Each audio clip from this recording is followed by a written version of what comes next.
జన్యుశాస్త్రం అనే చాప్టర్లో పార్ట్ 3లో భాగంగా కొన్ని ఫండమెంటల్ కాన్సెప్ట్ గురించి తెలుసుకుందాం.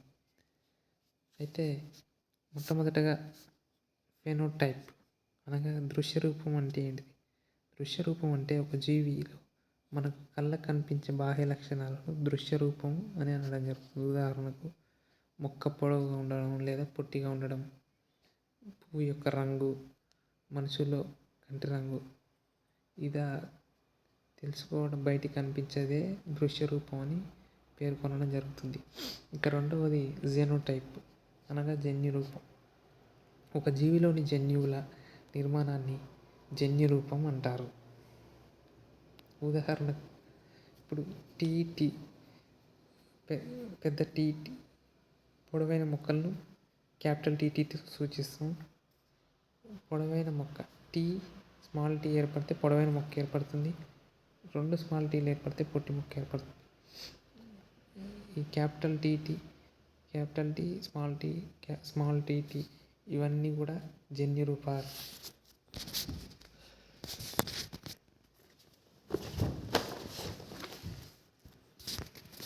ఇక యుగ్మ వికల్పకాలు అలియాస్, దీని యొక్క నిర్వచనం ఏంటంటే వ్యతిరేక లక్షణాలకు కారణాలైన ఒకే లక్షణానికి సంబంధించిన విభిన్న రూపాలైన జన్యువులను యుగ్మ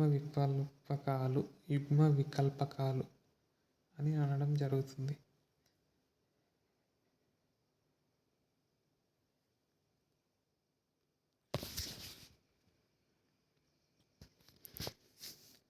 ఉదాహరణకి క్యాపిటల్ టీ అనగా పొడవు, స్మాల్ టీ అనగా పొట్టి రకం. టీ మరియు టీ ఒకే లక్షణానికి చెందిన యుగ్మ వికల్పాలు. అర్థమైందనుకో. నెక్స్ట్ జీన్ లోకస్ ఒకే క్రోమోజోమ్పై జన్యువుపై ఉన్న నిర్దిష్ట స్థానాన్ని జన్యు లోకస్ అని అనడం జరుగుతుంది. ఉదాహరణకు పువ్వు రంగుకు సంబంధించిన జన్యువు ఒకే స్థానంలో ఉంటుంది. ఇక సంకరణం మోనోహైబ్రిడ్ క్రాస్ ఒకే లక్షణం తేడా ఉన్న 2 జనకుల మధ్య జరిగే సంకరణాన్ని ఏక సంకరణం అని అంటారు.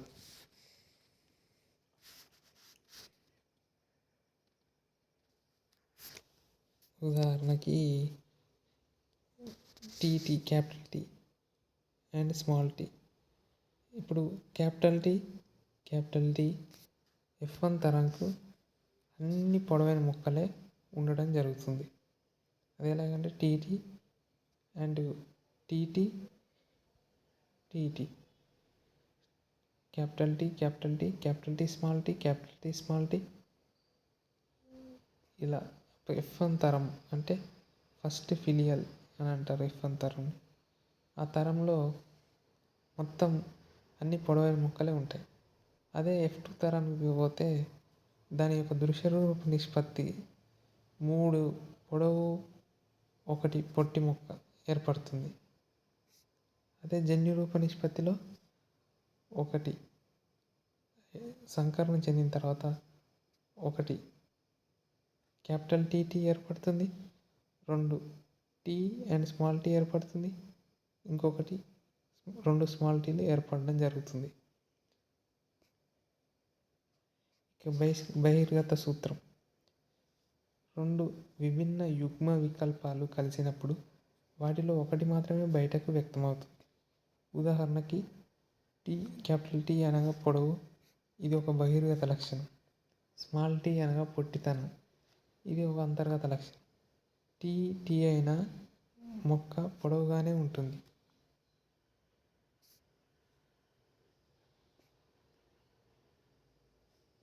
నెక్స్ట్ అలీనత సూత్రం. ఇవన్నీ గ్రెగర్ జోహన్ మెండల్ ప్రతిపాదించిన సూత్రాలు. ఈ లా ఆఫ్ సెగ్రిగేషన్ బీజకణాల ఏర్పాటులో యుగ్మ వికల్పాలు వేరుపడి ఒక్కొక్క బీజకణంలోకి చేరుతాయి. ఉదాహరణకి టీ స్మాల్ టీ అనే మొక్క టీ మరియు టీ బీజ కణాలు ఏర్పడతాయి. దీనినే బీజ కణాల స్వచ్ఛత సూత్రం, లా ఆఫ్ సెగ్రిగేషన్ అని చెప్పుకోవడం జరుగుతుంది. నెక్స్ట్ స్వతంత్ర వ్యూహాన సూత్రం, లా ఆఫ్ ఇండిపెండెంట్ అసోర్ట్మెంట్. ఒకే లక్షణం యొక్క వారసత్వం మరొక లక్షణంపై ఆధారపడకుండా స్వతంత్రంగా ఉంటుంది.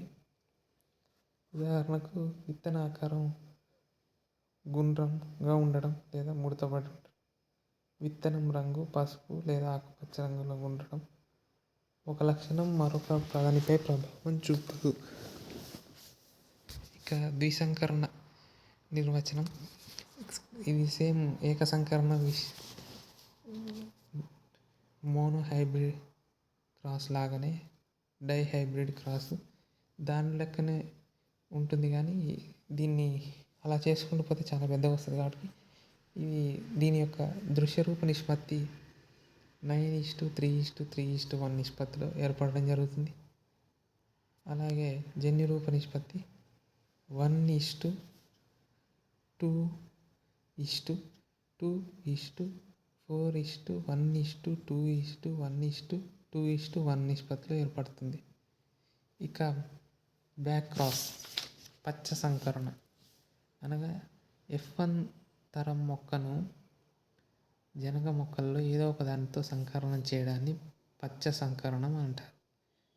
ఇప్పుడు ప్రజెంట్ F1 సంతతికి చెందిన సంకర మొక్కను జనకుల్లో దేనితోనైనా కానీ లేదా జనకుల జన్యురూపం దృశ్య రూపంలో సారూప్యత కలిగిన జీవితో సంకరణం చేస్తే దాన్ని పచ్చ సంకరణం బ్యాక్ క్రాస్ అనడం జరుగుతుంది.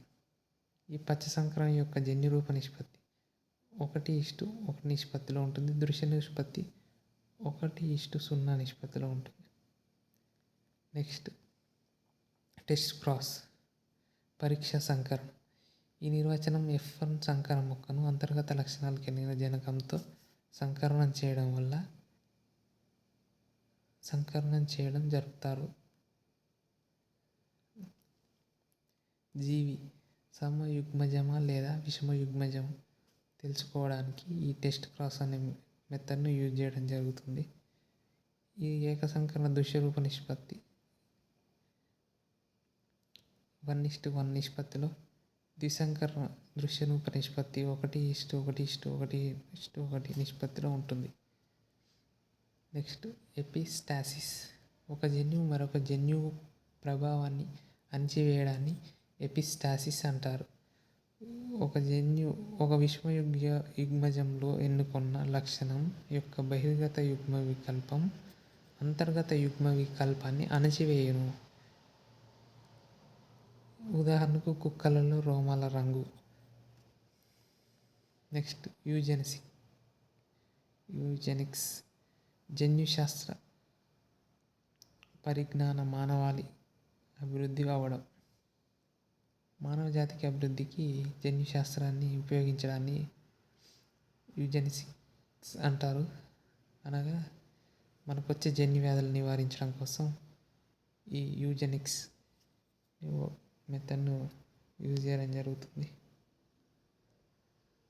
నెక్స్ట్ యూఫెనిక్స్ జన్యువులు మార్చకుండా లక్షణాల చికిత్సను చేయడాన్ని యూఫెనిక్స్ అంటారు. జన్యువులు మార్చకుండా లక్షణాల చికిత్సను చేయడాన్ని యూఫెనిక్స్ అనడం జరుగుతుంది. ఉదాహరణకు మధుమేహానికి ఇన్సులిన్. ఇక సంకరణం హైబ్రిడైజేషన్. రెండు మేలైన లక్షణాలు ఉన్న జీవులను కలిపి మెరుగైన జీవులను ఉత్పత్తి చేయడాన్ని సంకరణం అనడం జరుగుతుంది. ఈ కొత్తగా ఏర్పడిన కొత్త జీవులను హైబ్రిడ్స్ సంకరాలు అని అంటారు.